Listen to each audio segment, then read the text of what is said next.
Hello mga B! Blessed day and welcome to my YouTube channel! Mga B, ang ating lulutuin na ampalaya, ginisang ampalaya. Dito tayo bumawas ng pansahog na manok. Ayoko ng baboy, matagal palambutin ng baboy. Kaya kukuha lang tayo ng konting manok dito. Ito yung kinuha ko, ginayat ko na siya. Ayan, kinuha ko yan sa ref. Ang tigas pa siya kaya pinalambot ko. Kung ano yung mga nakuha ko lang yun, nakuha ko yung mga konting taba-taba at laman. Yan isasawag natin sa ginisang ampalaya. Kasi ito, naka-schedule ito sa ibang putahe. Ito yung putahe natin ngayon, ay ginisang ampalaya. Yan yung karne na kinuha natin sa manok. Tapos 2 itlog, mga seasoning, then kamatis, bawang, sibuyas. Yan ang ating menu for today. Ginisang ampalaya with egg. Pwede nyo siya lagyan ng pansit or sotanghon. Pero ako ngayon plain lang. Hindi tayo maglalagay ng pansit or sotanghon. Itlog lang ang ilalagay natin. Ginisang ampalaya. Ang sarap kumain ano. Okay, balikan ko kay mamaya pag magluluto na tayo ha. Yan ang ating ampalaya. Healthy food. Yan, nag-isa na ako mga binang bawang sibuyas. Ngayon, ilalagay naman natin ang kamatis. Matilansik yan.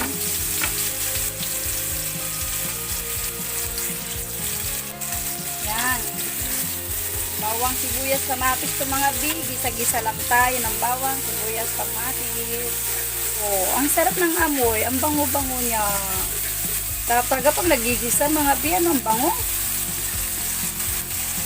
Hindi natin siya masyadong Kasi lagay naman natin ang manok. Ang sarap na naman ang amoy ng ulam natin mga pig. Amoy na naman sa kapitbahay. Ang ating ulam. Sarap. Sarap talaga ng amoy ng bawang, no, mga bi, pag nagigisa.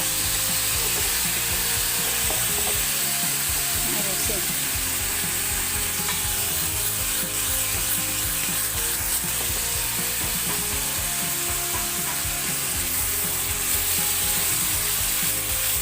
Kaya natin maprito-prito. Pag naprito-prito na, lagyan natin ng konting tubig para lumambot siya.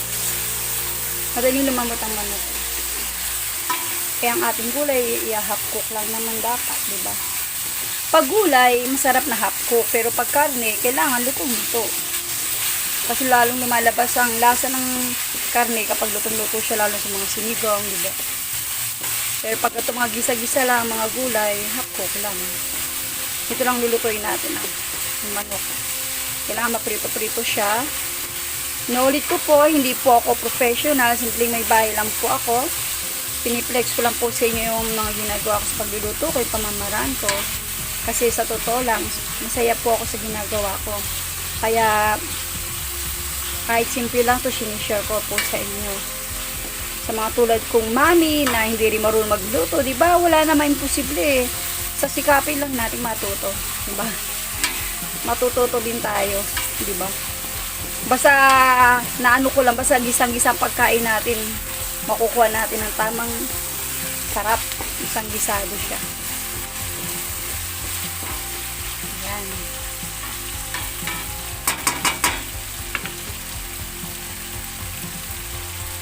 Sarap ng amoy, mga bi.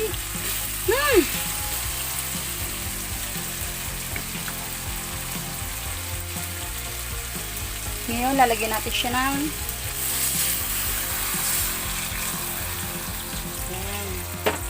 konting water pampalambot, then konting water pampalambot, then paminta. Mamaya natin siya lalagyan ng iba pang pampalasa. Sarap ng amoy. Grabe.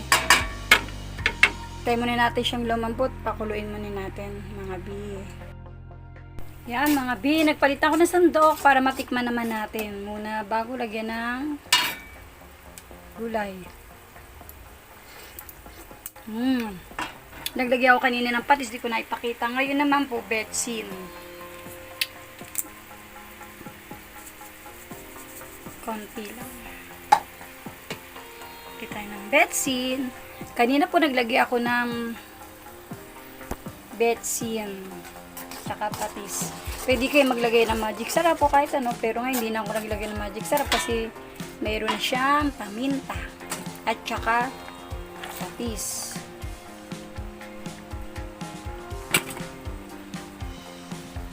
Optional naman ang paglalagay sa akin ng magic sarap eh.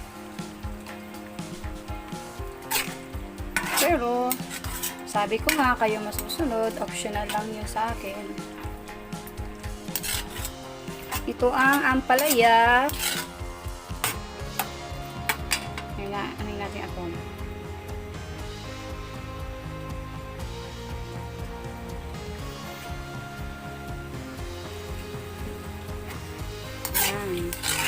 Yung iba, di ba, gusto nila kating-kati ang ginisang ampalaya.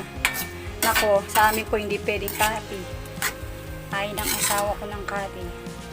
Gusto niya talaga may sabaw na konti.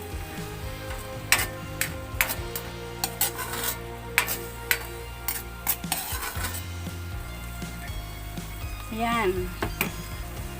Since kumukulo na siya, lalagyan naman natin ang 2 itlog na binati ko. Tapos, kung may pansit kayo o tangon, pwede nyo rin lagyan. Pero ako nga po, hindi na po maglalagay.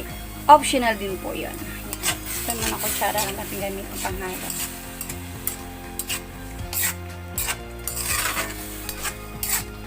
Ayan. Nilagyan ko na siya ng pampalasa sa sabaw. Bago ko nilagay ang gulay. Ayan. Pagkulo na yan, ayan, luto na yan. Madali maluto ang gulay. But for the meantime, tatakpan muna natin siya. Sabi ng matatanda, huwag daw haluin ng haluin kasi papait.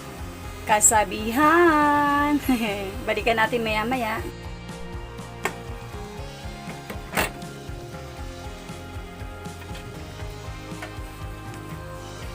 Ito panghalo natin.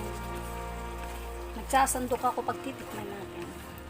Ay, natikman na natin siya. So, masarap talaga siya, mga B.